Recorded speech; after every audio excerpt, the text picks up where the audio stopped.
Mayat wanita yang belum diketahui identitasnya ditemukan warga di sebuah kolam dekat SPBU Pelabuhan Muara Baru, Penjaringan, Jakarta Utara, Selasa, 29 Oktober 2024. Kondisi mayat itu menggegerkan warga setempat, lantaran tanpa kepala dan terbungkus rapi dalam 5 lapisan.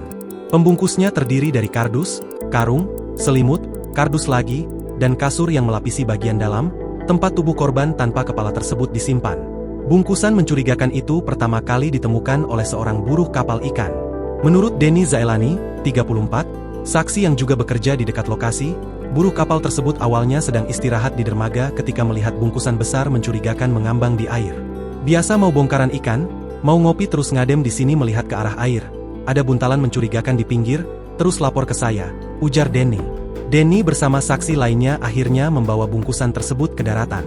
Namun, karena mencurigai isinya, mereka menghubungi polisi untuk membuka bungkusan. Setelah ada polisi baru dibuka, pas dibuka kepalanya nggak ada. Tapi, badannya utuh, saya nggak berani lihat, jelas Denny. Polisi yang tiba di lokasi segera melakukan pemeriksaan awal pada tubuh mayat. AKP Igusti Ngurah Putu Krisna Narayana, Kasat Reskrim Polres Pelabuhan, menyatakan bahwa tidak ditemukan luka memar atau tanda-tanda penganiayaan pada tubuh korban. Tadi, pengecekan kita awal badannya bersih semua, tidak ada memar, tidak ada apa, kata Igusti.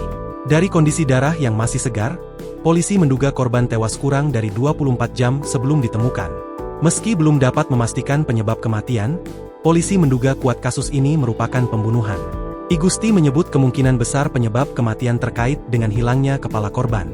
Meskipun banyak yang berspekulasi bahwa korban mungkin sempat diruda paksa, Igusti menegaskan belum ada cukup bukti untuk menarik kesimpulan tersebut. Kami tidak bisa bilang itu ruda paksa karena masih takut salah. Tambahnya, untuk mengidentifikasi korban, polisi telah membawa mayat ke Rumah Sakit Polri Kramat Jati, Jakarta Timur, guna pemeriksaan lebih lanjut.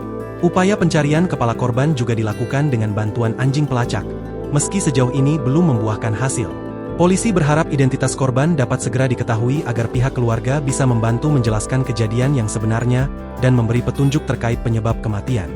Download Tribun X sekarang, menghadirkan lokal menjadi Indonesia.